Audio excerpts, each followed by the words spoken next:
The latest. Thank you for your love and support. I appreciate you. Oh, what a beautiful day. Today we are witnessing the death of a narrative. For decades, the Western mainstream media, the BBC, the CNN, and the Piers Morgans of the world have used one way to shut down any debate about the Middle East: terrorism. But finally, they met their match. Professor Mohammed Marindi didn't just walk into the studio to answer questions, he walked in to put the West on trial. Today we break down the interview that Piers Morgan wishes he never did. We are looking at how a professor from Tehran dismantled 30 years of pro-war propaganda in just under 20 minutes. They never saw this coming and they wish it never happened. Piers Morgan started the interview with the standard script: does Iran support terrorism? He tried to frame 11 people and the entire Iranian state as the source of global evil. But watch what the professor did. He refuses the premise. Maridi asked a question the media: who unalived more people in the last 20 years? Was it Iran? No, it was the United States of America. From the illegal invasion of Iraq, based on lies about WMDs, to the destruction of Libya, Maridi points out that the real terrorist state is the one that drops 26,000 bombs in a single year on several nations. He calls out the hypocrisy of a country that provides the white phosphorus and the 2,000-pound bombs used in Gaza, while simultaneously calling the victims terrorists. Are you going to let me talk, or are you just too cowardly to let me talk? The people in my city are being slaughtered by your garbage regime, and you want me to sit actually, the people in your country were slaughtered by your regime.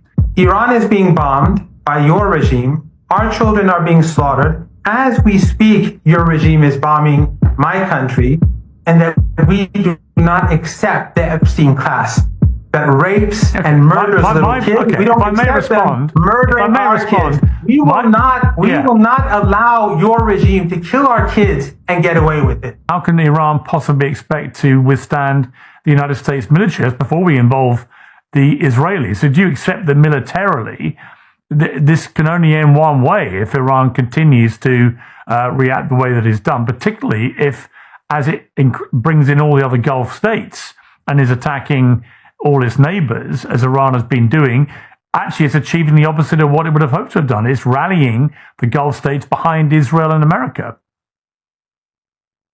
Well, first of all, these Gulf Arab family dictatorships, they host U.S. bases, and those bases are being used against Iran. So they are complicit in the murder of Iranians. They can't have their cake and eat it too. They cannot be a part of aggression and say that we are neutral. With regards to the number 40 that you say, that is American propaganda. The White House is always saying all sorts of nonsense. And far less people were killed this time round than last time round. The leader, Ayatollah Khamenei, he was martyred because he stayed at home. And he said, I'm not leaving my office and my home because many Iranians have nowhere to go, and so I cannot leave. And he chose to stay even though everyone knew that he would be a primary target. Unlike your leaders and the Epstein class in your country, which do all sorts of things to ordinary people, he stood with his people and he stayed with his people. And that's why he's so popular.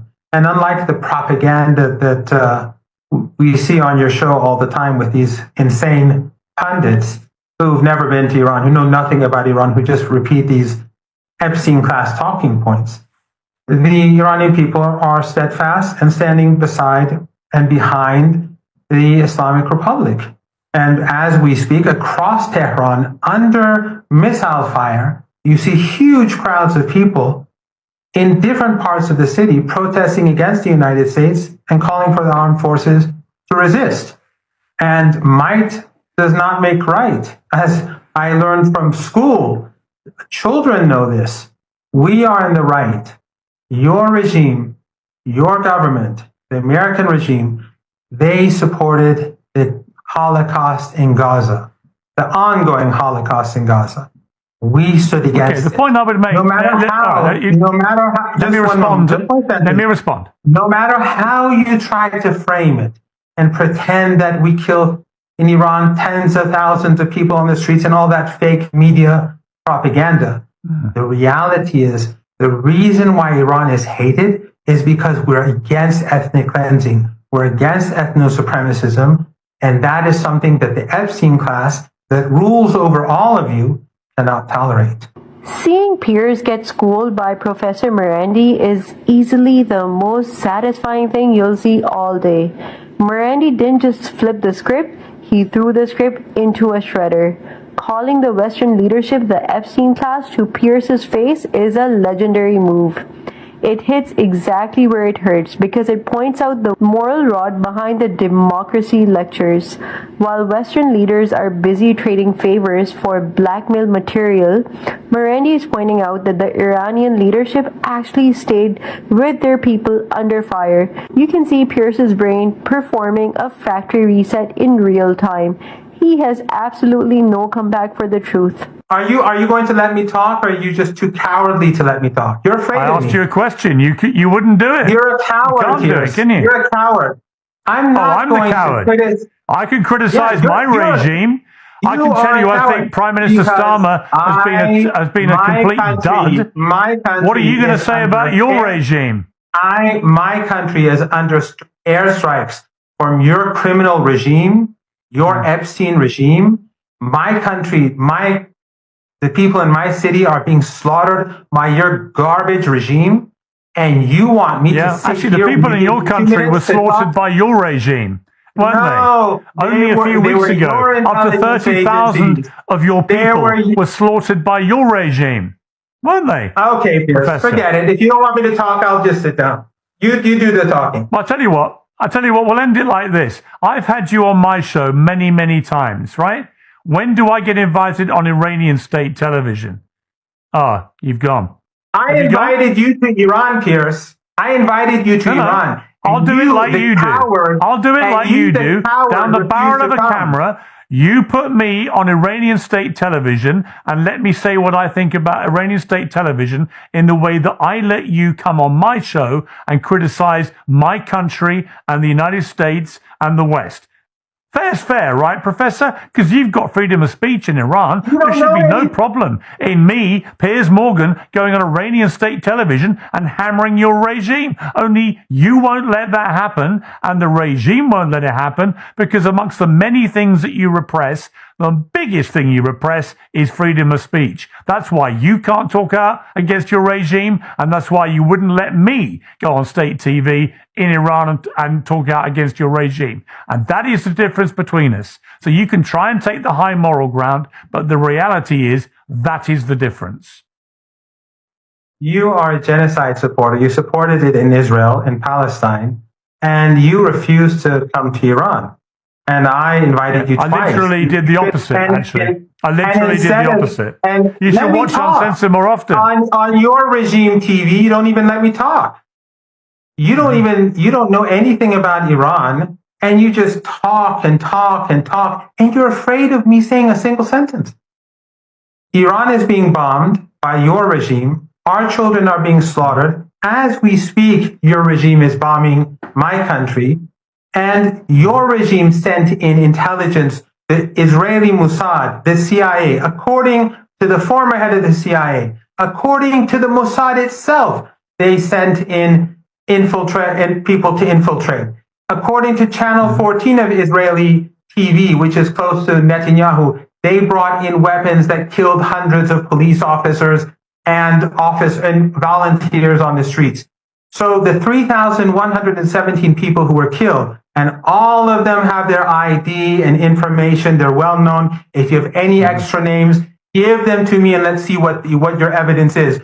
All of those people are recognized. And wait a moment. wait a moment. And if there was one police officer killed in your country, what would the reaction be? Some young woman was turning to the right. They shot her in the face. Here they killed 200 police officers and well over 100 volunteers on the streets. And you call that peaceful protest, but you ignore the millions of people on the streets as we speak in Tehran right now. Yeah, who are supporting the government. Let me tell you. And let me respond. I can tell you. I wanted to bring something for you to see, but forget it. Just one final sentence. For 47 years, your government, your regime, your media has been saying Iran is unpopular. Iran is about to fall. The regime is collapsing. And it never happened. And do you know what? That is exactly the same thing that your media and your governments would say about Mossadegh. When he was in power, they were saying he's evil, he's criminal, he's corrupt.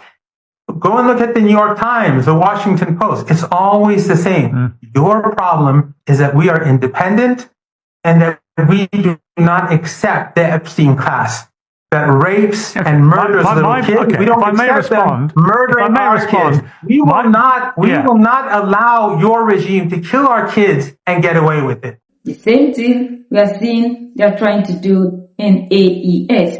This is where Piers Morgan lost his cool. Maridi brought up the genocide. He used the word because that is what is happening. He argues that the West doesn't hate terrorism. They hate resistance. He points out the displacement of millions of people, the starving of children in Gaza, and the systematic bombing of hospitals are not defense. They are barbaric acts of state-sponsored terror. He shatters the lies that the U.S. is a neutral broker. He proves that the U.S. is a co-belligerent. Every bomb dropped is signed by Washington. Maridi looks Pierce in the eyes and tells him, "You have been misleading people for years." He brings up Ukraine. He brings up the double standards. Why is fighting in Ukraine a hero, but fighting in Gaza a terrorist? The difference isn't the action. The difference is whose interest they serve. Marindi exposes that Pierce isn't a journalist. He is a PR agent for the military industry complex. The reason this interview went viral is because for the first time, a Western host couldn't bully the guest. Marindi stood on the foundation of history. He reminded the world that while Iran hasn't invaded any country in over 200 years, the West has turned the Middle East into a graveyard in the name of democracy. It's time we stop letting the perpetrators of the most bombings in human history define who is a terrorist. It's time we listen to the professors, the thinkers, and the people on the ground who are actually feeling the heat of these American-made missiles. Look at what is happening in the Sahel. Because the leaders in Sahel doesn't serve the interests of a group of people. They have a resolution. But the number of people that we are losing even when their babies were there in the name of protecting us, they are silent about it. So it's a wake-up call to the African. These are the things we need to listen to reshape, to conscientize our mentality. So together we stand and fight for the total liberation of the continent. United we stand, divided we fall, and united we keep standing forever and ever. The greatest enemy of the African is mental slavery. So let's decolonize ourselves from mental slavery. Let's keep sharing to educate our brothers and sisters. Together we'll make Africa great for ourselves and the next generations that are going to come. So that's the latest around the world, Middle East, and in Iran.